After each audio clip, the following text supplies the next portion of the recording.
Ketegangan kembali terjadi di internal Koalisi Perubahan untuk Persatuan lantaran belum ada penetapan sosok bakal calon wakil presiden pendamping Anies Baswedan. Masing-masing partai di koalisi itu yaitu Demokrat, Nasdem, dan Partai Keadilan Sejahtera belum satu suara soal penetapan bakal cawapres. Bendahara Umum Partai Nasdem Ahmad Saroni ikut bicara terkait ketegangan yang terjadi. Ia menyebut Partai Nasdem menilai wajar jika partai politik mendorong kadernya maju di kontestasi pemilu, termasuk soal capres dan cawapres.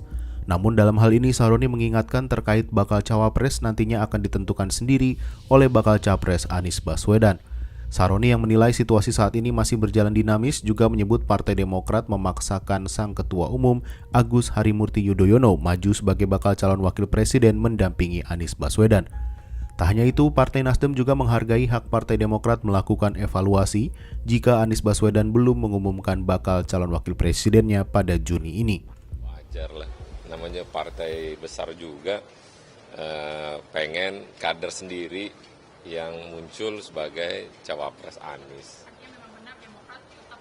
Iya, mereka maksa pokoknya untuk AHY mendampingi Anies. Sementara itu Partai Demokrat menampik telah memaksakan Ketua Umumnya Agus Harimurti Yudhoyono sebagai bakal calon presiden dari Koalisi Perubahan mendampingi Anies Baswedan. Ketua Badan Pembina Organisasi Kaderisasi dan Keanggotaan atau BPOKK DPP Partai Demokrat Herman Khairon menyebut partainya hanya ingin Anies segera mengumumkan cawapres pendampingnya dengan tujuan sosialisasi ke publik dapat segera dilakukan. Demokrat memandang dibutuhkan waktu yang lebih panjang bagi bakal capres dan cawapres untuk menyosialisasikan dirinya sebelum tahapan kampanye dimulai. Waktu kampanye yang hanya 75 hari dinilai tak cukup bagi pasangan calon untuk berkeliling Indonesia, terlebih tingkat elektabilitas Anies mengalami tren penurunan dalam beberapa bulan terakhir. Kami minta untuk segera diputuskan, bukan memaksa-maksa harus kemudian Mas AHY, bukan dalam konteks itu. Konteksnya adalah kalau melihat hasil survei, ini banyak masyarakat yang masih ragu, Mas Anies ini maju atau tidak gitu. Kan belum deklarasi bersama gitu ya. Nah, sehingga kalau melihat waktu kan hanya tinggal 7 bulan ke depan.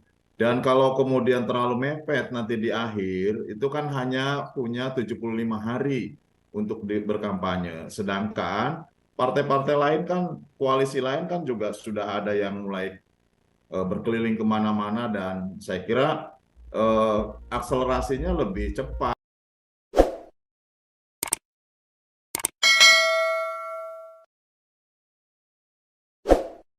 Jangan lupa subscribe ya!